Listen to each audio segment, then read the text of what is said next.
Olá, tudo bem? Luciana Cristina, gestora do projeto Mulher Luz da Bíblia, e nós estamos aqui mais uma sexta-feira, mais uma semana para a gente estar falando de mais uma mulher da Bíblia. E essa semana há pedidos. Uma amiga comentou sobre essa mulher e eu falei assim, boa ideia, vamos falar sobre ela. E essa semana eu quero falar sobre Raquel. Você conhece a história de Raquel, a esposa de Jacó? Pois é, nós vamos estar conversando um pouquinho sobre ela. Eu acho que eu vou ler mais do que falar sobre ela, porque é uma história bem grande.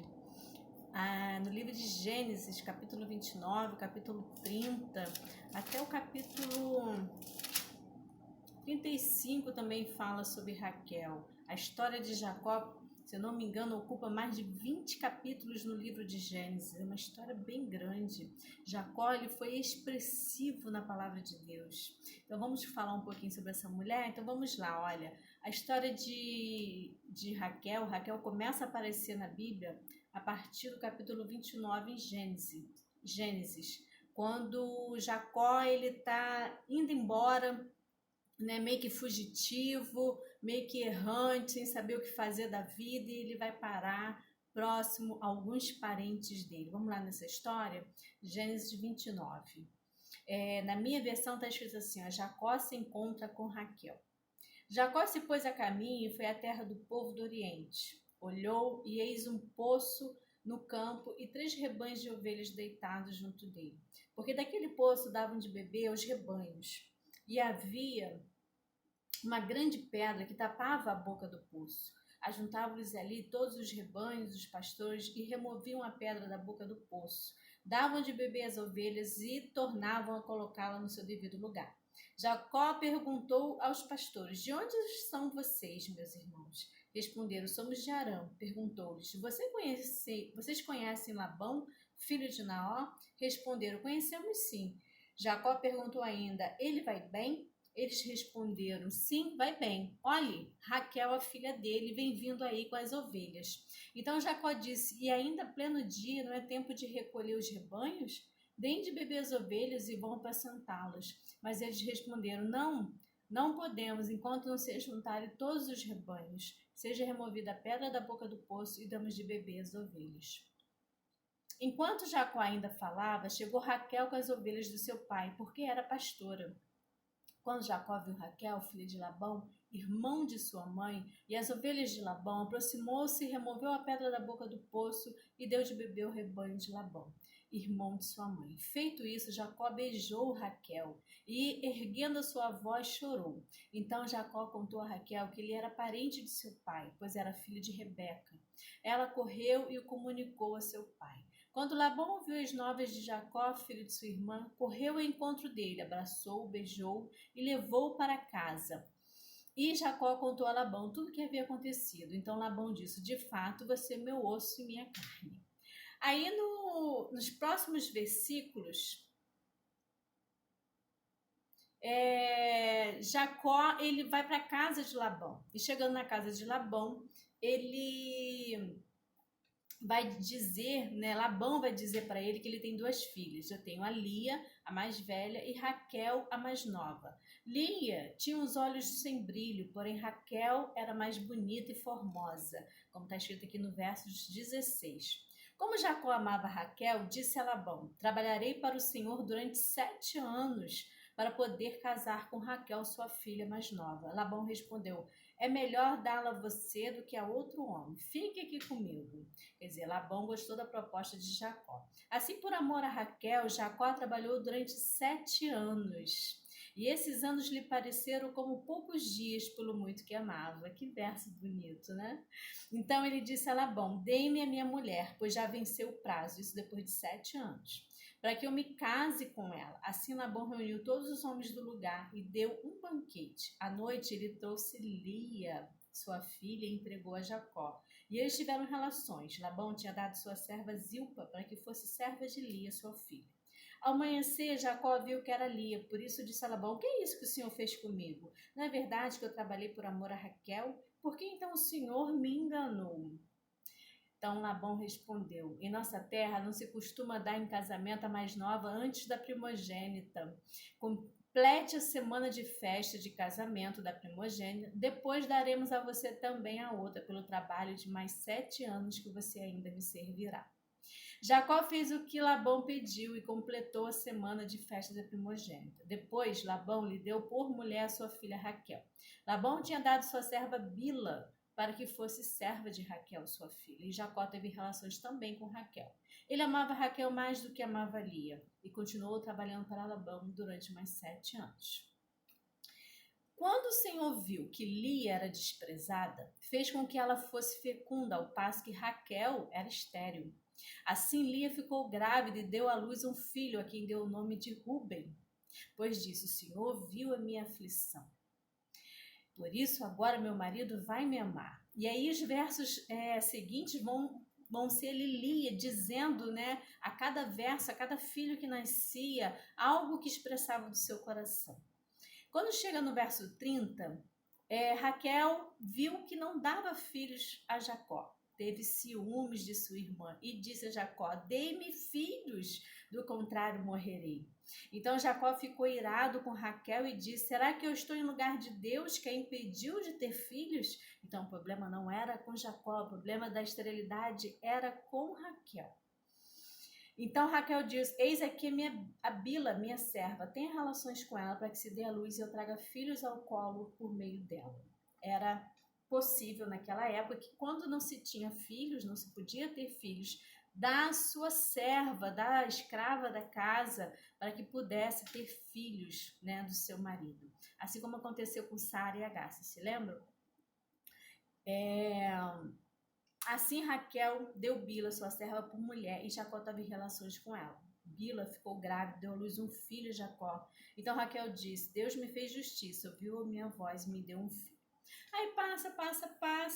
Lá no versos 22 do capítulo 30 vai dizer assim: ó, Deus lembrou-se de Raquel e ouviu e a fez fecunda. Ela engravidou e deu à luz um filho. Então disse: Deus tirou de mim o meu vexame. E deu o filho o nome de José, dizendo que o Senhor me dê ainda outro filho. Você lembra de José, a história de José? Pois então, é filho de Raquel. Aí, passados esses versos, lá no capítulo 35, nasce outro filho de Raquel, Benjamim, e Raquel morre. Isso depois de muita história já de Jacó. Capítulo 35, no verso 16. Partiram de Betel e, havendo ainda uma pequena distância para chegar a Efratá, Raquel deu à luz a um filho, num parto que foi muito difícil, em meio às dores. A parteira disse a Raquel: não tenha medo, pois você ainda terá este filho. Ao sair-lhe a alma, porque morreu, deu o filho o nome de Benoni, mas seu pai lhe chamou Benjamim. Assim Raquel morreu e foi sepultada no caminho de Efraim, que é Belém. Jacó levantou uma coluna sobre a sepultura de Raquel. Essa é a coluna da sepultura de Raquel até o dia de hoje. Então Israel partiu e armou sua tenda além da torre de Éter. Bom, nós vemos aqui várias histórias, vários personagens numa só história, né? A história de Jacó é muito complexa. Como eu disse no início, tem mais de 20 capítulos só dentro do livro de Gênesis falando sobre a vida, sobre a trajetória de Jacó. Mas quando eu leio essa história aqui, e quando eu vejo assim, a quantidade de personagens, né, de pessoas envolvidas numa só história, eu vejo ali o traçar de Deus da nossa vida.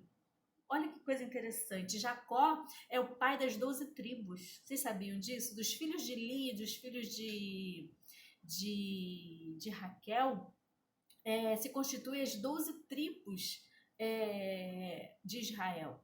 Você lembra que Deus vai mudar o nome de Jacó para Israel? Então, dessa união, desses filhos, nasce, né, se constitui ali as 12 tribos. Eu até achei um artigo aqui bem interessante que fala o seguinte, ó.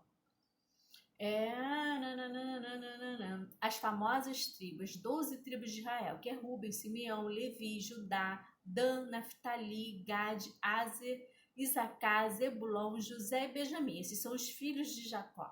Mais a filha mulher, porque tem uma filha mulher que se chama Diná, que é filha de Lia. José não entra na composição direta do futuro de Israel, ele não faz parte das 12 tribos, mas os seus filhos sim, os filhos de José, que é Manassés e Efraim. Olha que interessante, né? A mão de Deus traçando ali as vidas, traçando ali as histórias. E quando eu vejo ali aquele ponto ali que fala que Raquel vai reclamar, né, com Jacó, me dê filhos, e ele diz, por acaso eu estou no lugar de Deus? Por acaso sou eu Deus? Ele reclama com Jacó, Jacó reclama ali com Lia, né?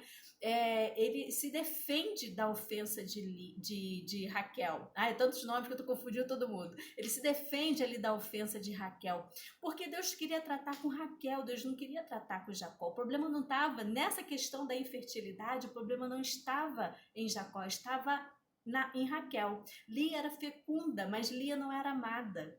E amada era Raquel, porém era estéril. Então Deus estava tratando algo com Raquel. E às vezes a gente se questiona, né, algumas coisas, a gente quer culpar A, B, C, D, todo mundo à nossa volta, mas a gente não entende que às vezes é Deus tratando algo conosco. Por que algumas coisas não acontecem na minha vida? Por que eu tenho orado, eu tenho pedido e algumas coisas não têm acontecido? Será que não é Deus tratando comigo e com você? Eu vejo claramente aqui Deus tratando algo com Raquel. E aí eu deixo essa pergunta para você, tem algo que você tem perseguido, algo que você tem buscado e não tem acontecido? Será que Deus não está tratando algo com você? Faça essa pergunta para Deus.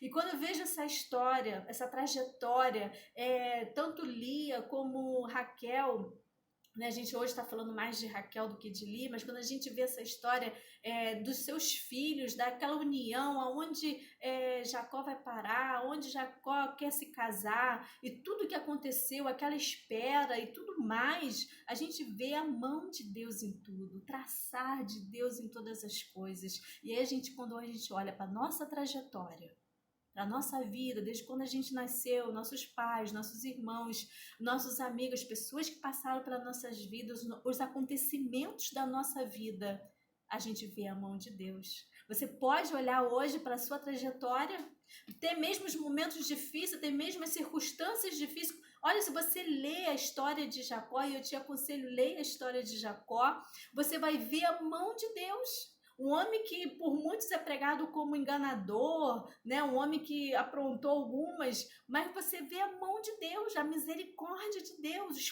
planos de Deus para a vida desse homem, os planos de Deus através da vida de Lia e os planos de Deus através da vida de Raquel. E aí você hoje olha para a sua vida, olha para a sua trajetória, olha para tudo que vem te acontecendo, sabe? Faça lá um filme ali desde o seu nascimento, os seus pais, a casa que você viveu, os bairros que você passou, as igrejas que você viveu, as escolas que você estudou, as pessoas que você viveu, os acontecimentos da sua família, tudo.